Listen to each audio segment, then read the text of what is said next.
नालागढ़ की PWD rest house में pensioners एवं वरिष्ठ नागरिक कल्याण संघ द्वारा बैठक का आयोजन किया। आपको बता दें कि संगठन के अध्यक्ष नरेश घई की अध्यक्षता में यह बैठक संपन्न हुई। बैठक में वरिष्ठ नागरिकों को आ रही समस्या पर विस्तार से जहां चर्चा की गई, वहीं बैठक में प्रस्ताव फोर्थ करके 2016 जनवरी से पहले और 2016 के बाद सेवानिवृत्त हुए कर्मचारियों की छठे वेतन आयोग के मुताबिक बकाया पड़े भत्ते एरियर की एक अदायगी की मांग करते हुए पेंशनर्स में इस बात को लेकर रोष प्रकट किया गया कि वर्तमान सरकार को आए हुए करीबन 1 वर्ष हो चुका है, परंतु अभी तक 2016 के बकाया मिलने वाले एरियर पेंशनरों को अदा न किए गए हैं। यदि पेंशनरों के बकाया एरिया जल्द से अदा न किए गए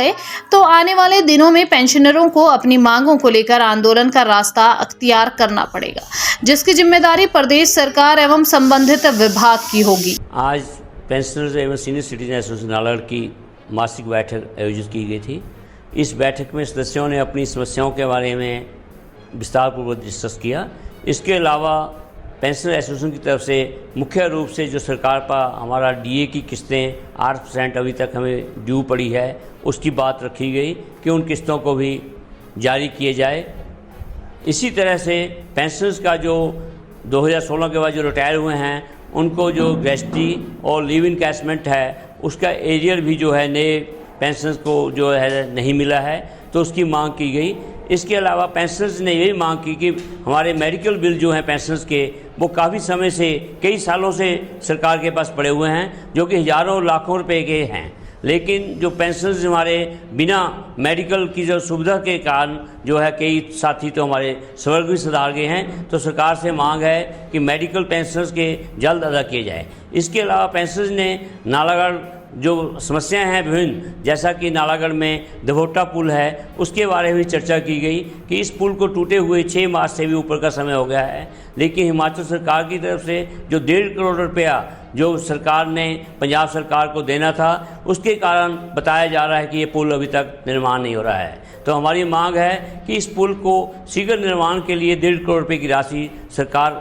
शीघ्र जारी करे ताकि लोगों को सुविधा मिल सके। इस तरह से ही जो हमारे दूसरे पुल हैं, जैसा कि महादेव का पुल अभी कुछ दिन पहले टूट गया है, इसी तरह से जो है सरसा के पुल में भी बताया जाता है कि वहाँ भी कई कमजोरियाँ आ गई हैं न्यू में। तो हमारी मांग है सरकार से कि सही समय पर इन पुलों को भी जो है मरम्मत की जाए, ताकि जो सरकार के जो है सहयोग से पुलों का निर्माण हो सके और जनता को सुविधा मिले। इसी तरह से नालागढ़ के पेंशनर्स ने जो है ये मांग रखी है कि नालागढ़ अस्पताल में जो ब्लड बैंक खुला है, उसमें कई बार ये बात देखने में आया है कि जो ब्लड है वो यहाँ पर दिया तो जाता है, लेकिन वो कई बार जो तैयार होकर मिलना चाहिए उसकी सुविधा उपलब्ध नहीं है, या जो मशीनें लगनी है वो लगाई जाएं, ताकि लोगों की सुविधा के लिए जो ब्लड बैंक लगा है तो रोपड़ या चंडीगढ़ अब भी ब्लड के लिए जाना पड़ रहा है, तो महंगे इलाज से बचें। इसी तरह से ट्रामा सेंटर जो यहाँ खोला है, लेकिन वहाँ पर केवल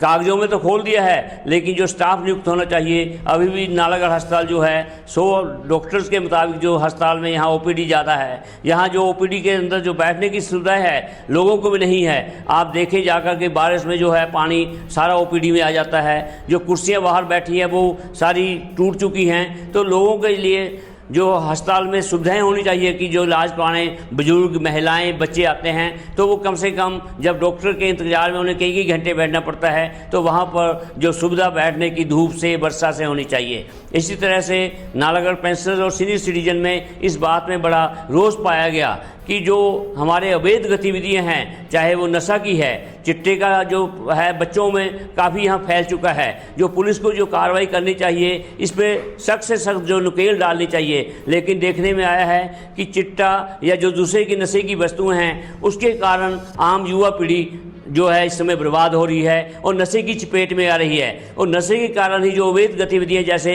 अवैध खनन का कार्य है, उसमें भी देखना पड़ता है कि जो नौजवान साथी जो हमारे कई नशे में लग जाते हैं वो अवैध खनन का भी कार्य साथ में करते हैं। तो इसलिए जरूरी है कि इस नेक्सस को तोड़ने के लिए पुलिस और प्रशासन और जो बाकी विभाग हैं वो सख्त कार्रवाई करें और जो नशे पर नकेल डाली जाए, ताकि युवा पीढ़ी को एक अच्छे रोल मोड पर लाया जा सके। नालागढ़ में कोई भी इंडोर स्टेडियम या आउटडोर स्टेडियम नहीं है, तो जो ये भी हमारी युवा पीढ़ी को बर्बाद करने के लिए एक उत्तरदायी है। अगर खेलों के लिए एक उचित मैदान हो तो मैं तो चाहूँगा कि जो अभी मेंबर पार्लियामेंट का इलेक्शन आ रहा है या जो एमएलए साहब ने रिजाइन दिया है, तो वो एक युवाओं के लिए एक नया अपना घोषणा पत्र लाएं कि नालागढ़ और बीबीनगर क्षेत्र के युवाओं को नशे से बचाने के लिए और अवैध गतिविधियों को बचाने के लिए किस तरह से वो एक अच्छी गतिविधियों की तरफ ले जाएंगे। तो नालागढ़ पेंशन और सिटीजन सीनियर एसोसिएशन की बैठक में आज इन मुद्दों पर चर्चा की गई और सरकार से मांग की गई